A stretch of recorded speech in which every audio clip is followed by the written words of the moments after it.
기자님들 안녕하십니까? 방금 센치민주당 의원들도 재벌특혜 원시합법 반대 기자회견을 하셨는데요. 사실 원시합법도 굉장히 문제입니다. 저희도 그걸 적극 반대하고 있는데 그보다 더 큰 문제는 서비스산업발전법, 테러방지법, 그리고 비정규직과 청년을 더 고통스럽게 하는 노동학법들입니다. 그래서 오늘 우리 노동시민청년단체 대표단들이 여야가 그것을 합의 처리하든 변형 처리하든 국회의장이 직권상정을 하든 일방 처리하든 그 세 가지 법들은 절대 처리해서는 안 된다는 입장을 우리 정의당 의원님들과 함께 발표하고 촉구하기 위해서 올해 마지막 여기 찾아오게 됐습니다. 오늘 기자회견 함께 해주신 분들 소개하겠습니다. 정의당 원내대표 정진호 의원님 오셨습니다. 정의당 기재위 박원석 의원님 오셨습니다. 저희 시민사회단체 대표단 소개하겠습니다. 의료민영화저지 범균운동본부 상임대표이시자 민원용 공동대표를 맡고 계시는 박소원 선생님 오셨습니다. 민주노총 김경자 부위원장님 참여해주셨습니다. 보건의료노조 유지연 위원장님 참여해주셨습니다. 참여연대에서 박근영 협동사무처장님 참여해주셨습니다. 진보네트워크에서 오병일 사무장님 참여해주셨습니다.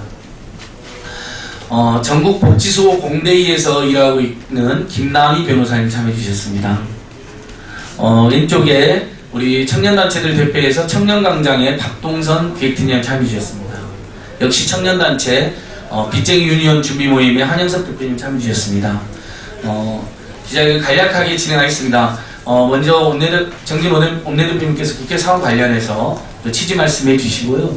저희 시민사단체 대표단들 그리고 지금 서비스산업발전 기재에 머물러 있는데 박원석 의원님 말씀 이렇게 쭉 이어서 듣도록 하겠습니다. 예, 정의당 원내대표 맡고 있는 정진호 의원입니다. 지난번 예산안을 처리할 때 우리는 분명 확실하게 목도했습니다. 어떻게 예산과 관련된 부수법안들뿐만 아니라 예산과 전혀 관련이 없는 국민의 실제 생활과 교육에 영향을 미치는 관광기능법이 끼워넣기 식으로 해서 처리되는지를 분명히 보았고, 그러한 결과가 결국 국민들에게 엄청난 정치적 불신으로 다가오고 있다는 것을 확인했습니다.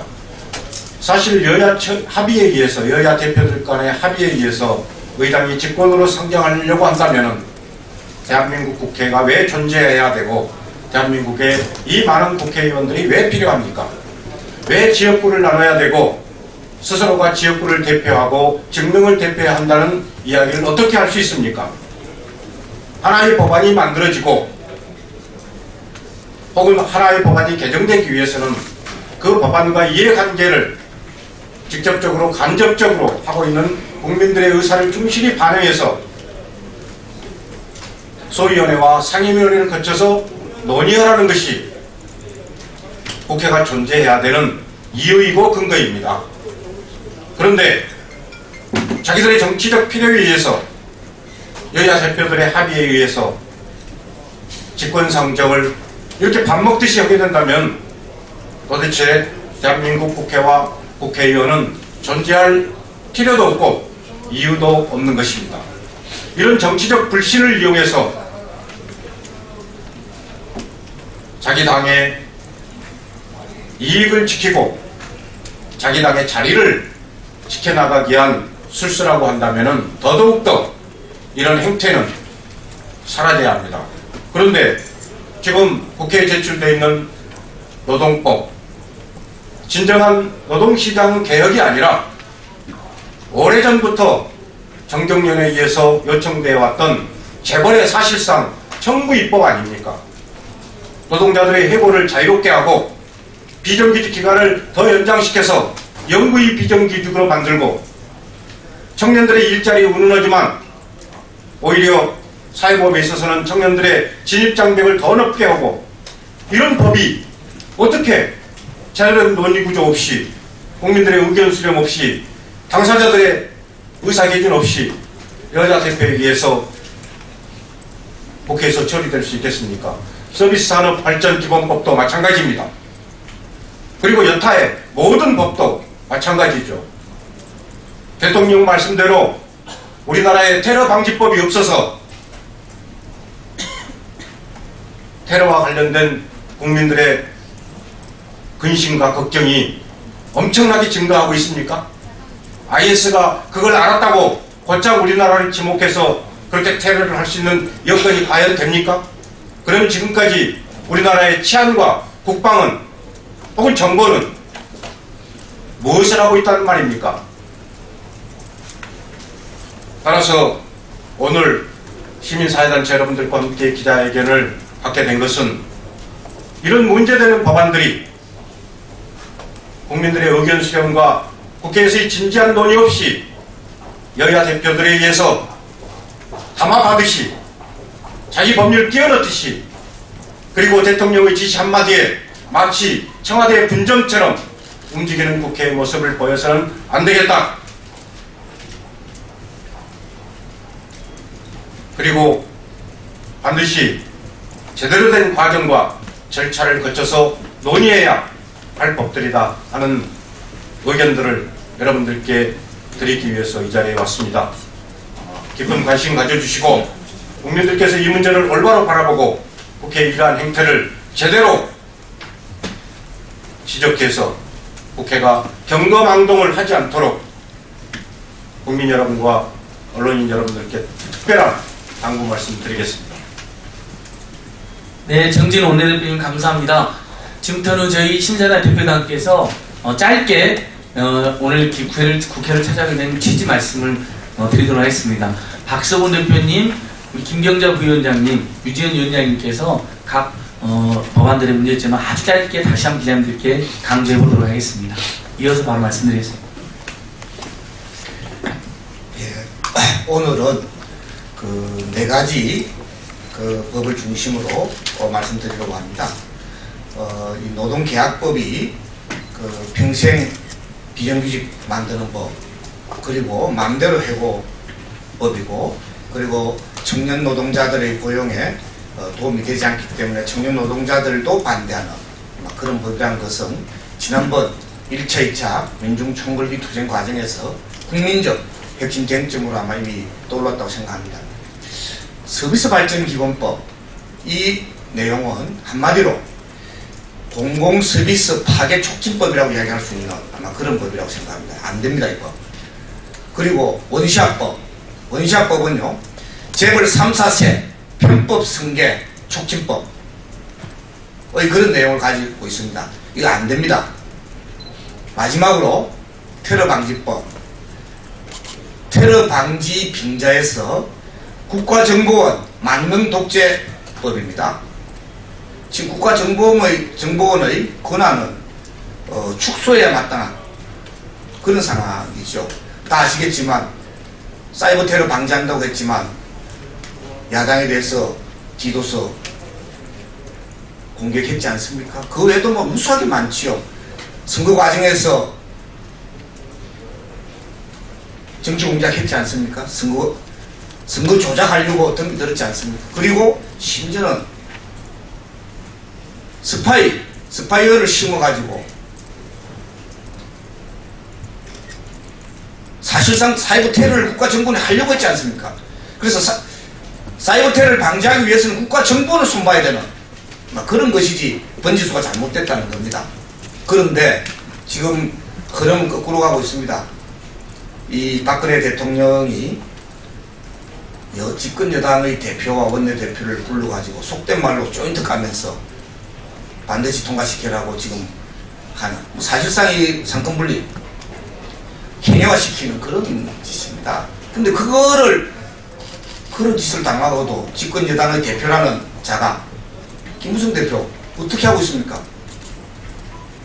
위원 2법 파괴, 국회의장들로 직권상정해서 날치게 하라고 하는 거 아닙니까? 근데 지금 국회 선진화법에 위반되는 거 다 아시지 않습니까? 근데 버젓하게 공개적으로 직권상정해서 날치게 하라고 이야기하고 있는데, 저 유한스럽게도 보면 그거 위법이다, 그거 민주주의 파괴하고 헌정질서를 유린하는 거다라는 비판 안 하고 있어요. 그냥 경마중계하듯이 김무성이란 집권여당의 대표 말을 그대로 중계방송하고 있는 언론들, 제가 강력하게 시정 촉구합니다. 제가 민주언론 시민연합 공동대표이기도 합니다. 굉장히 유감스럽습니다. 제대로 똑바로 보도해 주십시오. 뭐 한마디만 더 하면요. 지난번에도 와서 그런 말씀 했는데, 노동학부 통과되면요, 언론사 여러분들도 평생 비정규직 되는 겁니다. 바로 여러분들 문제이기도 합니다. 공적인 문제이기도 하지만 적극적으로 제대로 보도해 주기 바랍니다. 감사합니다. 네, 저는 민주노총 부위원장 김경사입니다. 현재 지금 저희 민노총의 위원장이 한상길 위원장이 계신 조계사에는 종로서장이나 경비과장이 이제 시차를 돌면서 어떻게 진입할 것인가를 논의하는 것으로 제가 보고를 받고 있는데요. 도대체 왜 민주노동조합의 총연맹이라고 하는 민노총 위원장이 조계사에 있는지, 그리고 민노총이 무엇을 이야기하는지를 먼저 들어봐 주실 것을 요청합니다. 노동조합의 존재 이유, 바로 노동자들의 고용을 지키고 노동자들의 노동조건을 지키는 것이 바로 민주노조가 해야 될 일이고 민노총이 해야 될 일이기 때문에 당연히 노동법을 개혁하려고 하는 걸 막는 게 저희들의 역할이라고 생각합니다. 그런데 이것을 여야 원내대표가 임시국회에서 합의 처리한다라고 지난주에 합의문을 발표한 것에 대해서 참으로 안타깝고 분노스럽다는 말씀 드립니다. 그리고 의료 민영화를 비롯한 온갖 민영화를 시킬 수 있는 서비스산업발전기본법, 그리고 테러 방지법이라고 하는 이 이름으로 정말 저희와 같이 뭔가 무지개하는 사람들을 마치 테러범처럼, 그리고 국정원으로 하여금 온갖 권한을 더 주는 이런 법은 반드시 막아줘야 되는데, 오히려 여야 합의로 오늘까지는 정기국회에서 합의 처리한다라고 했던 것을 합의했다는 것에 대해서 또한 역시 분노스럽습니다. 그래서 오늘 이 자리에서 말씀드리고 싶은 것은, 정말 국민들이, 그리고 노동자들이 살 수 있는 법을 만들어야지 이렇게 국회에서 노동자와 국민들을 죽이는 법을 입법화하는 것은 있을 수 없다라고 생각하기 때문에 당장 세 가지 법에 대해서 국회에서 논의하고 입법화하려고 하는 것을 중단할 것을 촉구합니다. 감사합니다. 예, 보건의료 위원장 유재현입니다. 저는 병원에서 일합니다. 병원은 아픈 환자들을 치료하는 곳입니다. 우리나라에 살고 있는 모든 국민은 어디에 살건 얼마나 아프건 치료를 받을 권리가 있고 또 국가는 그럴 의무가 있습니다. 그러나 올해 메르스 사태를 계기로 밝혀졌듯이 현재 우리나라 보건의료 체계는 더욱더 발전시켜 나가야 될 방향이 명확해져 있는 것이 사실입니다. 그것이 공공병원을 비중이 너무 낮기 때문에 확대하는 것, 그리고 인력이 OECD의 절반밖에 되지 않기 때문에 대폭 확충하는 것, 그리고 병원의 문턱을 더 낮추는 것, 이런 방향인데, 지금 추진하고자 하고 있는 서비스산업발전기본법이나 노동악법이나 모두 다 이것을 정면으로 역행하는 법안입니다.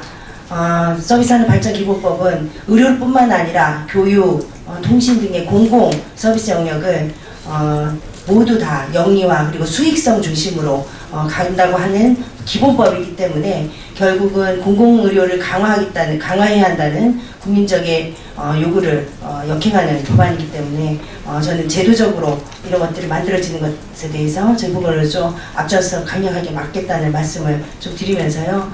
또한 노동악법은 그 안에서 일하고 있는 우리 보건의료 노동자들을 다 비정규직화, 파견직화 시키겠다고 하는 법안입니다. 직원들의 안전이 곧 환자들의 안전이고 직원들의 만족이 곧 환자들의 만족입니다. 그 안에서 일하고 있는 병원 노동자들을 비정규직으로 2년씩 4년씩 그리고 파견 노동자로 전락했을 때 그것은 곧 의료 서비스의 질이 하락되고 그리고 어떠한 안전도 담보할 수 없는 그런 지경으로 망가뜨릴 겁니다. 서비스산업발전기본법은 체계를, 그리고 노동악법은 그 안에서 일하고 있는 사람들을 다 지금의 우리 국민들의 요구와 정면으로 반대로 가는 법안이기 때문에 이것을 막기 위해서 저희 보건의료 민주노총과 함께 그리고 제 시민사회단체와 함께 싸우겠다 말씀드리면서, 국회에서도 이런 국민적인 요구 그리고 시민사회단체 우리 노동자의 요구들을 적극 받아서 야합 처리 그리고 강행 처리 하지 말 것을 적극 강력하게 호소드린 바입니다. 고맙습니다. 네, 저희 신사는 대표단 3인 말씀 먼저 들어봤고요. 지금부터는 또 짧게 워낙 이 3대 분야 이 법들은 우리 국내에 악영향을 끼치는 법이기 때문에 많은 분들이 들어오셨으면 조금만 더 진행하겠습니다. 현재 야당이 합의 처리는 안 해주겠다, 집권사 반대한다고 하지만 어떻게 될지 모르는 게 저희들의 걱정입니다. 제1야당이 계속 흔들리고 무원칙하게 타협했기 때문에 오늘 새누리당의 강행 처리도 반대하지만 새정치민주연합의 합의 처리나 타협도 반대한다는 점을 저희는 정확히 하고 있는 것이고요. 그래서 실제 기재위에서 서비스산업 발전법 처리를 막고 반대하고 있는 정의당 박원석 의원님 말씀 들어보도록 하겠습니다. 예, 오늘 19대 정기국회 마지막 날인데요.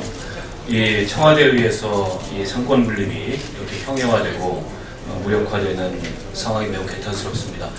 박근혜 대통령이 새누리당 지도부를 불러서 정기국회 내 쟁점법안 처리를 주문을 하고 연일 국회를 무시하고 국회를 모독하는 발언을 하고 있습니다. 저는 우리 헌법이 정하고 있는 이 상권 분립에 대한 아주 노골적인 그런 무시이자 위헌적인 통치행위라고 하지 않을 수 없습니다. 지금 서비스 산업 발전법 관련해서는 좀 전에 우리 박수홍 대표님 그리고 유지현 위원장님 말씀하셨지만 한마디로 대한민국의 공공성을 파괴하는 그런 법안이라고 얘기할 수 있을 것 같습니다. 서비스 산업 발전법은 의료, 교육, 복지 할 것 없이 이런 공공 분야의 서비스들을 공공성 중심이 아닌 산업적 측면에서만 강조를 하고 있고 언제라도 투자의 논리, 이윤의 논리로 이런 공공 부분에 각종 규제들을 무력화시키겠다라는 법을 할 수 있을 것 같습니다. 결코 동의할 수 없는 법안이고요. 두 번째는 설사 의료나 교육 같은 영역을 빼더라도 또 다른 문제점이 있습니다. 이 서비스산업발전기본법은 기획재정부에 서비스산업과 관련된 무소불위의 권한을 주는 법안입니다. 법안에 따르면 기획재정부 장관이 중심돼서 서비스산업발전위원회를 구성하도록 되어 있습니다. 이 서비스산업발전위원회에 각 부처에 대한 자료제출권, 각 부처의 장관 차관에 대한 출석 요구권을 부여하고 있습니다. 그렇기 때문에 사실상 이 위원회가 만들어진다면 국회가 서비스산업 관련된 각종 정책 논의에 개입하기가 어려워지고 입법권을 포함해서 모든 권한이 사실상 기획재정부 장관 손에 들어가는 그런 결과를 초래하게 됩니다. 이 역시 결코 동의할 수 없는 부분이라는 생각이 듭니다. 세 번째로 이 서비스산업발전기본법은 서비스업이 갖고 있는 업종별 특성과 차이를 무시하는 통합산업진흥법이라고 말씀드릴 수 있을 것 같습니다. 서비스업은 업종에 따라서 굉장히 많은 차이를 갖고 있습니다. 어떤 분야는 중소기업이나 중소상인 중심으로 발전해왔고 그 중심으로 발전 전략을 세워야 되는 분야들이 있고 또 어떤 업종에 따라서는 대기업이 진출해야 그 성과를 낼 수 있는 그런 분야가 있고 또 어떤 업종은 이제 사양산업이 돼서 새로운 업종으로 전환을 모색해야 될 그런 분야가 있습니다. 이런 특성과 차이를 감안해서 그에 맞는 발전 전략을 세워야 됨에도 불구하고 서비스산업발전법은 이런 점들을 간과한 채 무조건 투자와 개발과 이익의 논리에 충실하도록 만들어진 법입니다. 그렇기 때문에 이 법이 만들어진다면 대한민국 서비스 산업이 발전하는 게 아니라 오히려 퇴보할 수밖에 없는 그런 결과를 낳게 될 것이라고 생각합니다. 지금까지 기재위에서 서비스산업발전법은 이런 쟁점들로 인해서 논의가 진행이 안 되고 있고요.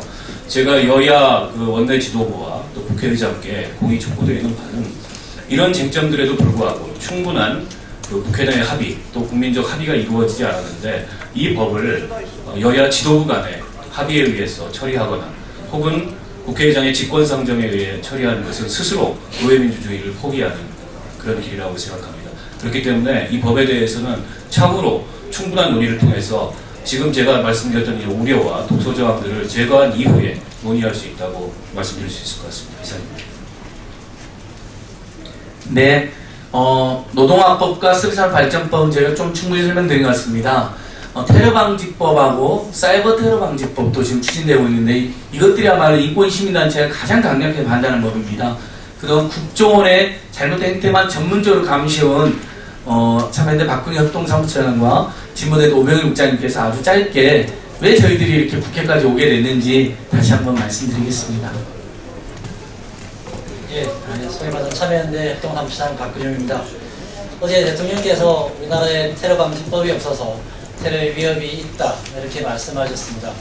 하지만 그 말씀을 하신 대통령께서 그 말씀을 하신 어제 법무부는 알카에다와 연계되어 있는 조직을 추종하기로 보이는 인도네시아인 3일 테러 혐의가 있다고 해서 테러의 위험 가능성이 있다고 해서 추방을 했습니다. 테러 방지법은 없지만 이미 우리나라는 테러의 추종자로 의심되는 사람들에 대해서 추방을 하고 있습니다. 그리고 이명박 정부 시절인 GS 2010년 G20 정상회담이 열릴 때 우리나라 법무부는 외국의 5,000명에 대해서 출입을 금지시킨 바 있습니다. 테러 혐의 리스트에 오른 사람이라는 이유가 있었습니다. 그리고 또 우리나라 법 중에는 공중 등 협박을 목적으로 하는 자금에 대해서 통제하고 거래를 제한하는 공중 등 협박 목적 자금 금지법이라는 게 있습니다. 테러에 사용될 수 있는 자금에 대해서의 거래를 철저히 차단하는 법 등이 있습니다. 이미 이렇게 많은 법이 있고 실제로 그 법이 적용되어서 테러에 의심되는 사람에 대해서 과도할 정도로 출입을 통제하고 추방을 하고 있는 실정임에도 불구하고 테러 방지법이 없어서 테러 위협에 우리나라가 노출되어 있다고 하는 대통령의 발언 그리고 여당의 그런 말씀은 매우 부당하고 국민들을 왜곡시키고 혹세에 무민하는 것이다 이렇게 우리는 비판합니다. 또한 이번 테러 방지법은 테러 방지를 명분으로 해서 국정원에게 국내 치안 질서 유지권을 주는 법이라고 저희는 봅니다. 국정원은 해외 정보 수집권에 대해서 전문으로 하는 기관으로 그 기능을 분명히 해야 되는 것이 우리 국민들이 바라는 국정원 개혁의 방향임에도 불구하고 오히려 이 법은 테러를 방지한다는 명분으로 국내인에 대해서도 수사를 할 수 있고 뒷조사를 할 수 있는 그래서 국내인에 대한 조사권한을 국정원에게 합법적으로 보장해주는 국내 개입 허용법이라는 점에서 저희 시민단체는 매우 우려하고 있습니다. 마지막으로 말씀드리자면 이렇게 사실과 다른 이야기를 하는 청와대 대통령과 그리고 새누리당 의원들에 대해서는 혹세 무민하는 것을 중단해 주기를 요청드리고 또 새정치 민주연합과 관련해서도 테러 방지법에 대해서 그동안의 반대 입장을 분명히 해왔고 17대 국회에서 이것을 반대하는데 노력을 해왔던 최재천 정책위원장의 태도 돌변 그리고 이종걸 원내대표의 이런 태도 돌변에 대해서 저희는 매우 심각하게 우려를 표합니다. 새누리당과 새정치연합의 지도부, 특히나 최재천 위원장과 이종걸 원내대표가 이런 우려들을 반드시 수용해서 이번 법안이 그냥 통과되지 않도록 무산시켜 주실 것을 다시 한번 간곡히 요청드립니다. 예, 진문네트워크센터의 오병입니다. 여기 오신 언론사분들도 다 홈페이지와 서버들을 운영을 하고 계실 텐데요. 한번 돌아가셔서 이 서버 관리하시는 분들께 한번 물어봐 주십시오. 아마도 하루에도 몇 번씩 혹은 그냥 수시로 언론사 서버에 여러 해킹 시도라든가 또 이제 사무실 컴퓨터에 뭐 바이러스에 걸린다든가 이런 사고들이 많이 일어날 것입니다. 이런 것들이 모두 사이버 테러입니다. 바로 사이버 테러 방지법 정의 규정에 의하면 그렇습니다. 그리고 만일에 여러분들이 이런 사이버 테러, 그러니까 일상적인 모든 보안 사고에 대해서 국정원이 사고가 났다는 이유로 여러분들의 컴퓨터를 서버를 들여다보고 혹은 사전에 이런 테러를 예방을 해야 된다는 이유로 보안 관제를 하고 혹은 어떠한 보안 규정을 지켜야 된다고 하면서 국정원이 언제나 접근할 수 있는 어떤 지침을 내려주는 것에 대해서 찬성한다면 여러분들은 사이버 테러 방지법을 보실 필요가 없습니다. 하지만 여기에 반대하신다면 한번 꼼꼼히 읽어봐 주십시오. 물론 보안은 필요합니다. 근데 이미 국내에는 이런 테러리스트의 공격이든 아니면 일반 해커의 공격이든 사기꾼의 공격이든 어떠한 형식의 어떤 이 사이버 공격에 대해서 이 방어를 할 수 있는 그런 어떤 법 제도가 이미 마련되어 있습니다. 정보통신망법과 정보통신기반보호법에서 이미 이런 행위들을 불법으로 규정하고 있고 각 서버 운영 주체가 어떠한 이 관리적 물리적 조치를 취해야 되는지를 규정을 하고 있습니다. 그러면 사이버 테러 방지법을 왜 추진하느냐? 이건 순전히 국가정보원의 권한을 공공망에서 민간으로 확대하는 그런 내용을 담고 있습니다. 지금 현재 국가사이버안전규정이라고 있습니다. 대통령 훈령으로 있는데요. 지금 사이버 테러 방지법은 거의 그 내용과 유사합니다. 다만 그 권한을 공공망에서 일반 민간망으로 확대를 하는 것입니다. 그러니까 국가정보원이 여러분들 언론사들의 서버에 그리고 카카오톡 서버에 네이버 서버에 접근할 수 있는 거죠. 그리고 어떠한 형식의 보안 지침을 내릴 수도 있게 됩니다. 그래서 우리는 사이버 테러 방지법을 빅브라더 법안이다 혹은 인터넷 계엄이다 이렇게 규정을 하고 있습니다. 이 테러 방지법과 마찬가지로 이 사이버 테러 방지법 역시 이건 이제 수정을 하는 형태가 아니라 사실 법 정의 규정에서부터 허술하고 사실 국가정보원의 권한을 강화시키는 오로지 그 내용밖에 없다는 점에서 즉각 철회되어 마땅하다고 생각을 합니다. 네, 저희들 좀 길었습니다. 그만큼 저희들이 이 3대 분야법 문제가 많기 때문에 그렇게 이야기를 드린 점 좀 너그러 양해해 주시고요. 특별히 청년단체에서 두 분의 대표단이 노동계약이나 쓸산업발전법을 박근혜 대통령이 처리하면서 청년이 한 법이라 거짓말하니까 분노해서 함께 달려오셨다는 점 다시 한번 강조드리고 싶습니다. 오늘 함께해 주신 정의당 원내대표님 그리고 방송님 감사합니다. 기자 여러분, 저희들 이야기 들어주셔서 고맙습니다. 이 3대 분야법은 제가 국회 안팎에서 반드시 저지하기 위해서 분투하겠습니다. 저희들 기자회 마치겠습니다. 안녕히 계십시오.